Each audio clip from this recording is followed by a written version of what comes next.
video we talked about water, where we said that rainwater is good source of water. Rainwater contains little dissolved oxygen, nitrogen and carbon dioxide, so it's good for drinking, and we easily lather with soap. But when it passes through the earth, it will not lather with soap easily. In that case, it has become hard. Hard water is water that does not easily lather with soap. This hardness of water is caused as a result of the presence of a dissolved compound, that is the soluble compound of magnesium and calcium. So we have two types of water hardness. We have temporary hardness and we have permanent hardness. Temporary hardness is that kind of water hardness that is caused by the presence of soluble calcium hydrogen trioxocarbonate, which decomposes to form insoluble calcium trioxocarbonate, carbon dioxide and water. So this calcium hydrogen trioxocarbonate, when heated, decomposes to precipitate out the calcium ion in form of insoluble calcium trioxocarbonate. Then water and carbon dioxide is formed. And when that soluble calcium ion is being precipitated out in form of insoluble calcium trioxocarbonate, hence is out of the water will easily lather with soap. But when it's inside the water, remember that this hardness is because of the presence of the soluble calcium. So that is what caused the water to be hard. And when that calcium ion is precipitated out of the water will now lather easily with soap. In that case, it's no longer hard. So it means that this temporary hardness of water can be removed by boiling. Another way that it can be also removed is by addition of slaked lime. Slaked lime is calcium hydroxide. When the slaked lime is added to that temporarily hard water, it will precipitate out the calcium ion in form of the calcium trioxocarbonate, thereby making the water to easily lather with soap. Now the next we are to look at is the effects of temporary hard water. What are the effects? 1. Temporary hard water causes fouring of kettle or boiler. If a kettle or boiler is being used to boil temporary hard water for a while, the inner part of the boiler or the kettle will have a deposit, a fall-like layer, which is caused as a deposit of insoluble calcium trioxocarbonate. So that's why we say that it will cause the fouring of kettle. If you touch it, the inner part of the boiler will always look somehow rough. It will not be smooth like the other outer parts. It will not be smooth because of this subsequent deposits of the insoluble calcium trioxocarbonate that is always being precipitated out during heating. Another effect is the formation of stalagmites and stalactites. Stalagmites and stalactites is a pillar that grows on hot cave. When water runs over hot cave, that is especially during hot period, or if rain falls, if water runs over the cave, the hotness of the cave will cause the soluble calcium hydrogen trioxocarbonate to get heated up and precipitate out calcium trioxocarbonate, that is which is insoluble. And in doing so, remember that calcium ion that is present in the water that made it to be hard has been precipitated out, and we say that hence is out of the water will become soft. And when this continues, that deposit will continue growing. It will continue growing. Some will grow upward the cave, and some will, as depending on where it's deposited, some will deposited on top of the cave, growing up, under the cave, growing down the cave. And in this case, the one that grows up above the cave, the one that grows up, is known as the stalagmite, while the one that grows down is known as the stalactite. So this grows up until it forms a pillar. And in a situation where they grow towards each other, they grow to meet each other, they form a very solid pillar in the cave. Then the next we want to look at is permanent hardness of water. But before that, let me explain that when carbon 4 oxide is passed through this insoluble calcium triazocarbonate 4 in the presence of water, it gets converted to calcium hydrogen trioxocarbonate. It will form back that calcium hydrogen trioxocarbonate, which is soluble in water. Okay, so let's go to the permanent hardness of water. Permanent hardness of water is the one that is caused as a result of the presence of soluble compound of calcium and magnesium in form of sulfate or chloride ion.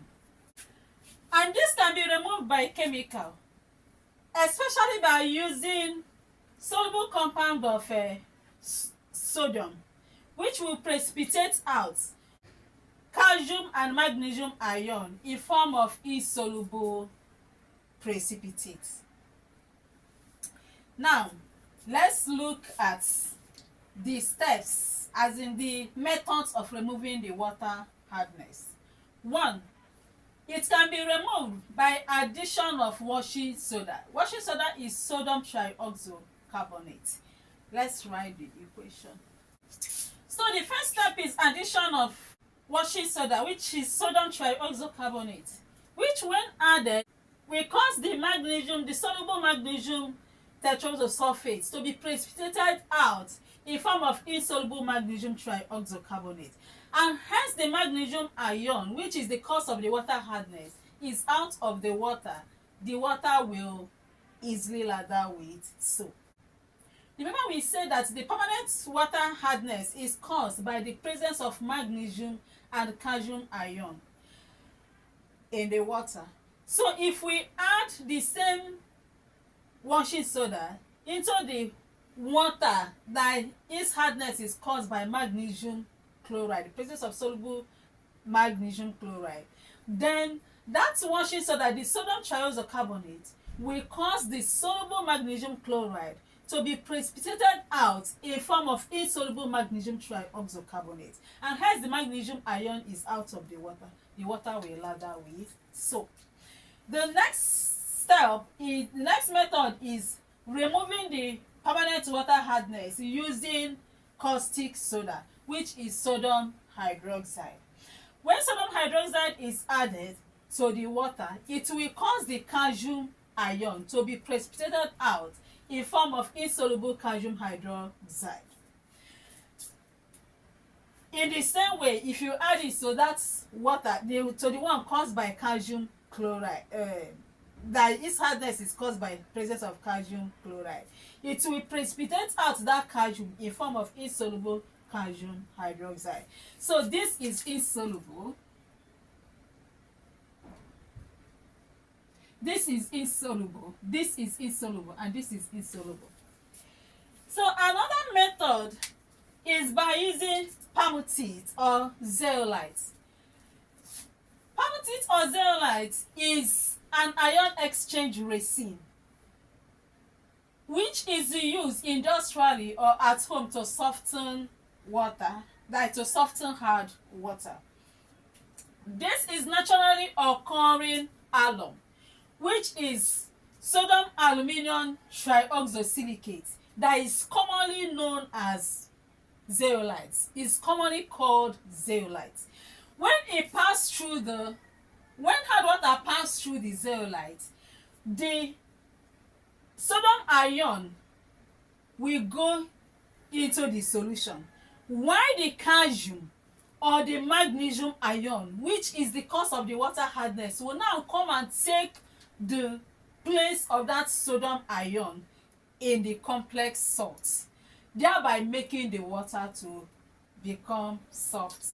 We can write the equation by, okay, we have the hard water. Let's use the one caused by calcium sulfate plus zeolite.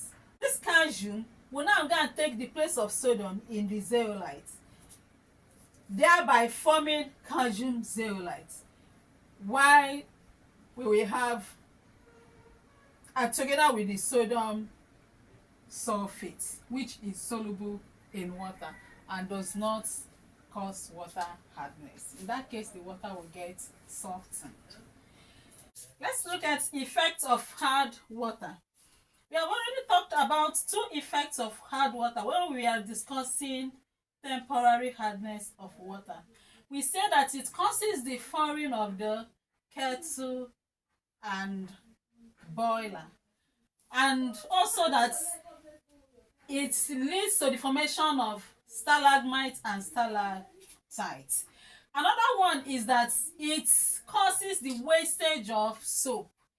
It results in the wasting of soap because instead of forming lather, it forms scums, thereby making the formation of lather difficult, and this makes the washing of clothes ineffective. Another one is that hard water is not good for tie and dyeing because the calcium ion will react, thereby forming scum, and will make dye not to adhere effectively, to adhere very well to the cloth, and this will lead to formation of patches on the cloth. Now let's talk about the importance of water hardness, importance of hard water. For anything that has advantage also has disadvantages. Since it has disadvantage, we can also talk about its advantage. One, it provides important mineral like calcium compound that is required for strengthening and building of bones and teeth. And such minerals are also good for blood clotting and building up of muscles and nerves. Another one is that it helps the marine aquatic lives that have shells in the building up of their shells.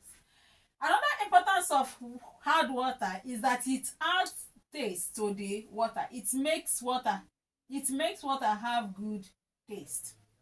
It reduces the corrosion of a pipe through which the water flows, because as a result of that deposit of calcium trioxocarbonate, that layer deposit of calcium trioxocarbonate, it prevents the pipe from corroding. And that reminds me, another one of the disadvantages is that it reduces the diameter of the pipe through which the water flows. That means it blocks the pipe, because as a result of that continuous deposit of the calcium trioxocarbonate, it reduces the diameter, thereby making it difficult for the water to flow after long period of time.